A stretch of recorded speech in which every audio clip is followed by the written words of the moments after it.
नमस्कार, मैं राकेश परमार और आप देख रहे हैं महत्वपूर्ण मुद्दा। मित्रों, महत्वपूर्ण मुद्दे में आज सबसे महत्वपूर्ण विषय यह था कि हरियाणा के मुख्यमंत्री खट्टर जन्मजात कमजोर निर्णय लेने वाले इंसान हैं या वोट बैंक के लालच में उनको नपुंसक बनाने का प्रयास किया जा रहा है। यह बात इसलिए गंभीर है क्योंकि दंगा फसाद में वीडियो फुटेज है, वीडियो एविडेंस है, एलआईओ की रिपोर्ट है और सब कुछ ओपन है। उसके बावजूद भी कुछ लोगों की गिरफ्तारी करके जो थाना पूर्ति की गई है और उसमें भी पॉलिटिकली करेक्ट होने का जो उपाय किया गया है वह यह बताता है कि या तो खट्टर साहब, चूंकि वो एक चुने हुए जनप्रतिनिधि हैं, एक राज्य के मुख्यमंत्री हैं, तो उनको सिर्फ खट्टर कहना ठीक नहीं है। तो आदरणीय खट्टर साहब या तो जन्मजात कमजोर नपुंसक टाइप के आदमी हैं या मोदी के छत्र छाये में रह करके वोट बैंक के लालच में वो नपुंसक बनने का दिखावा कर रहे हैं। क्योंकि जिस तरह की स्थिति हरियाणा के नूह में हुई है, वह स्थिति अगर उत्तर प्रदेश में हुई होती तो अब तक दूध का दूध पानी का पानी हो गया होता। गले में पट्टा बांध करके अपराधी थाने में आता कि हमको गिरफ्तार कर लीजिए, मैं बहकावे में आ गया था। अव्वल तो ऐसा होता ही नहीं, क्योंकि जिस तरह का परफॉर्मेंस पूज्य योगी आदित्यनाथ जी का है उससे मुझे नहीं लग रहा है कि वहां पर इस तरह की कोई स्थिति बन पाती। लेकिन हरियाणा में बन गई है और मेवात जल चुका है।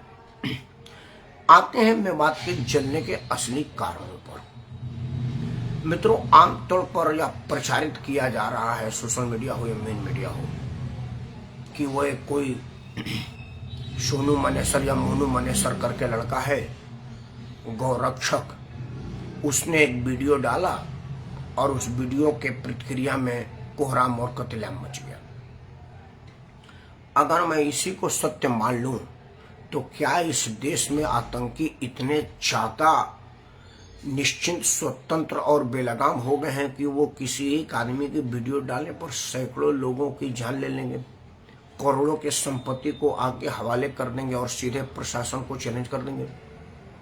मतलब यह मान लिया जाए तो अगर यह है तो प्रशासन को इसीलिए नपुंसक कहना मजबूरी हो जाएगा, क्योंकि यह नपुंसकता का परम प्रकाष्ठा है कि कोई एक आदमी की वीडियो की वजह से सैकड़ों लोगों की जान की बनाई और करोड़ों अरबों रुपए का माली हालत का नुकसान हुआ।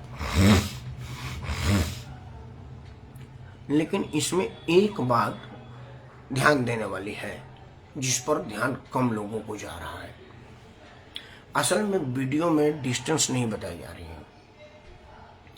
नूह मेवात के जिस क्षेत्र में रैली निकाली गई थी उस क्षेत्र से बहुत दूर साइबर क्राइम का थाना था।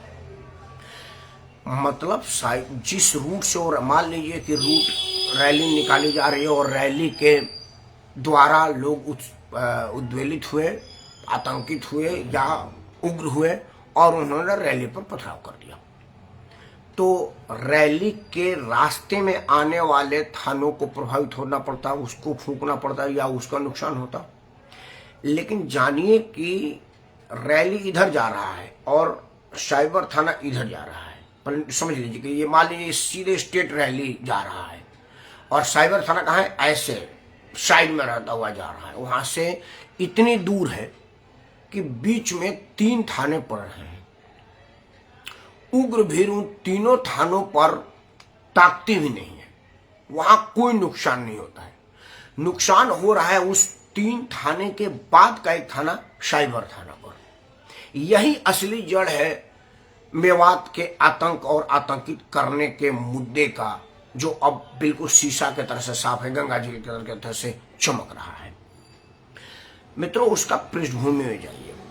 अप्रैल मई में साइबर थाने ने नूह मेवात इलाके में छापेमारी की थी, जिसमें 150 से ऊपर लोगों को गिरफ्त में लिया गया था। 66-67 लोगों को परमानेंट गिरफ्तारी की गई थी।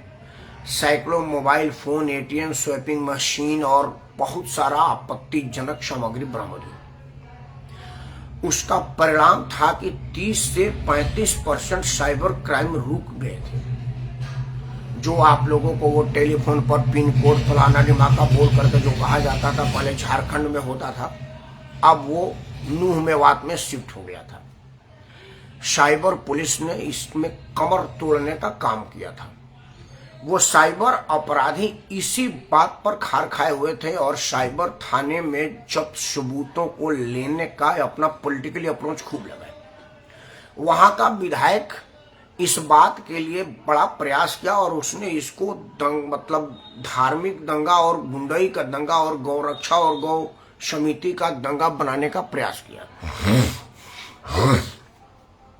उसने अपने वीडियो बयानों में बयान दिया, विधायक वहां का, कि बड़ा फन्ने खा मिलता तो आ जा, तेरे प्याज तोड़ देंगे, तेरे आलू फोड़ देंगे वगैरह वगैरह। आलू प्याज तो आप समझ रहे हैं ना, ह्यूमन पार्ट में दो चीजें होती है ना, गोल गोल, उसको वो आलू और प्याज कह रहा था, हम भी आलू और प्याज कह रहे हैं, बाकी आप तो समझ ही गए होंगे।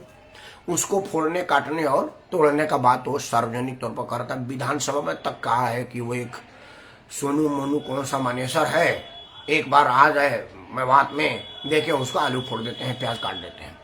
ये विधानसभा के अंदर का बयान है।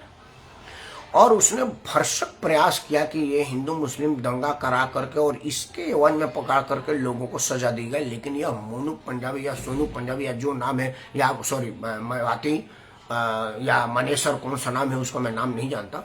अमूमन अपराधियों का नाम मैं ध्यान नहीं रखना चाहता और चाहता भी नहीं रहा है, चाहे वो किसी तरह का आदमी हो, कोई इल्जाम उस पर हो, अवैध हो, गलत हो, लेकिन अगर वो इल्जामित आदमी है तो उस पर उसका नाम जानना कोई बहुत जरूरी नहीं है।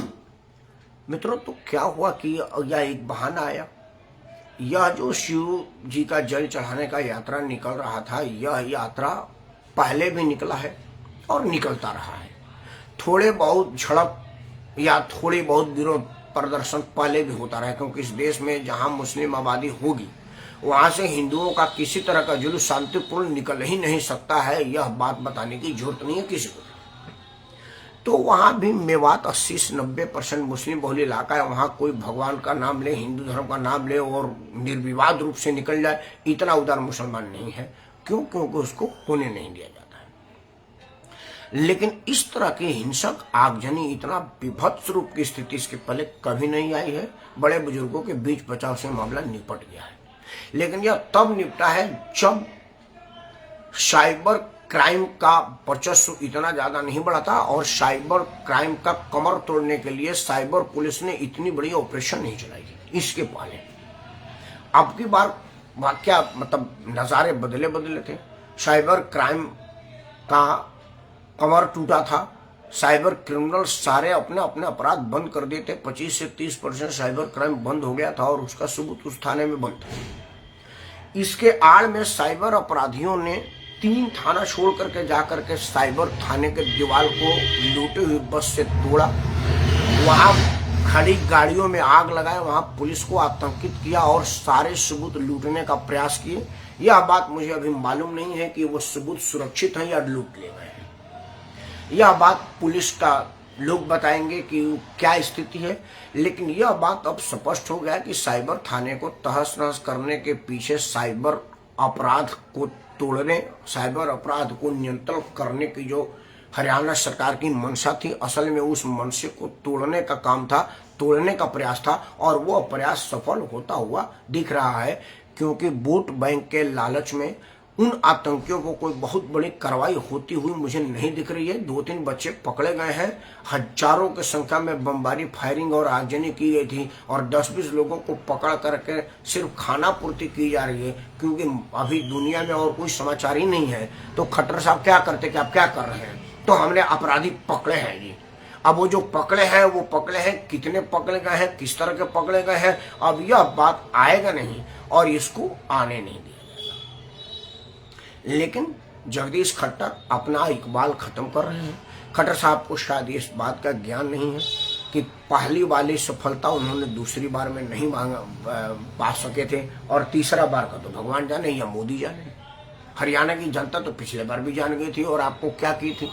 लेकिन आपके पास समय था यहाँ पर योगी जी से कुछ सीखने का, हेमंता विश्व शर्मा से कुछ सीखने का, और उन दोनों के पासंग में भी अगर आप कुछ काम करते, अपराधी अपने गले पे पट्टा बांध के आता, कहता भाई 15 साल पहले हमने एक क्राइम किया था, उसका भी फाइल साइबर थाने में है। कृपया, सुरक्षित है नहीं है मुझे मालूम नहीं है, लेकिन मैं उस अपराधी का गवाही हूं, हमको गिरफ्तार कर लिया जाए।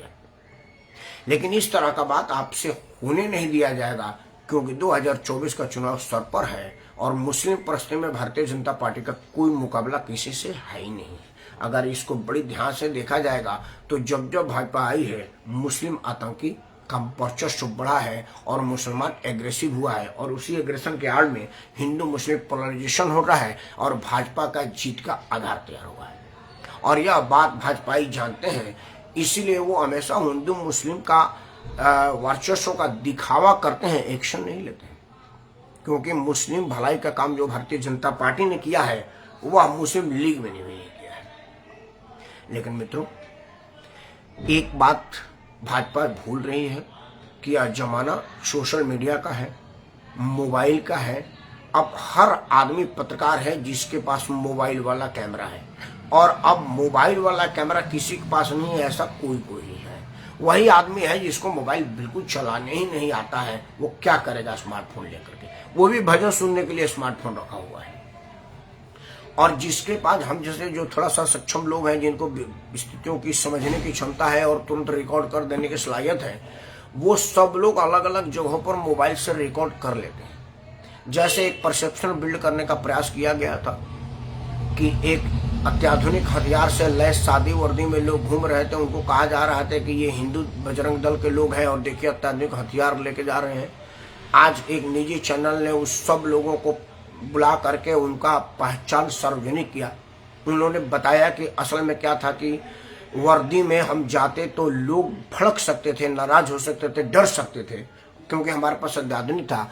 तो हम आराम से गए। और दूसरा बयान था कि हमें वर्दी बदलने का मौका नहीं मिला, हम तो आराम से हाजत में बैठे हुए थे लाइन में, तब तक सूचना आई कि बमबारी और गोलीबारी हो रही है, इसलिए हम लोग अपना अपना हथियार लेकर के दौड़ गए।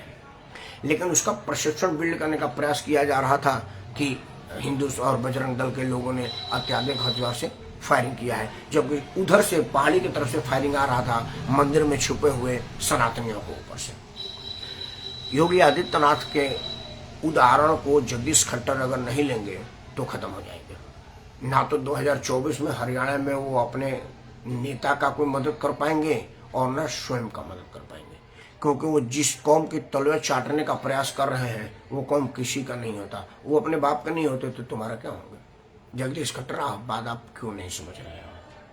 अंत में मैं एक बात यही कहूँगा कि जमाने में बदनामी आपकी बहुत हो गई है, मर्दांगनी दिखाने का एक मौका है। एक बार पुनः जागिए, योगी जी को फ़ोन मिलाइए और उनसे एक्सपर्ट कंसल्टेंसी लीजिए, वहाँ से कृपा बरसेगी और आपका कृपा कहाँ अटका हुआ है इस बात का ज्ञान आपको होगा।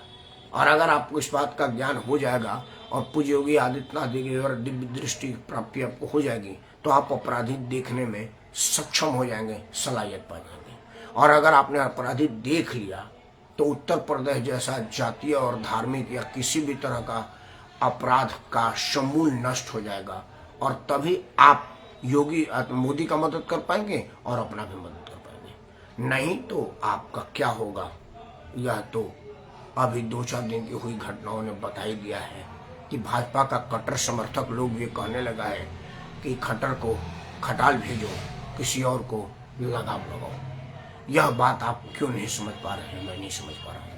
ईश्वर आपको सद्बुद्धि दे, सरकार चलाने की शक्ति दे और शासक के रूप में शासकीय काम में ईमानदारी, तटस्थता और सद्बुद्धि लाए। इन्हीं कामनाओं के साथ मैं राकेश परमार आप सबको सादर प्रणाम करता हूँ। जय हिंद, वंदे मातरम, भारतीय एकता जिंदाबाद।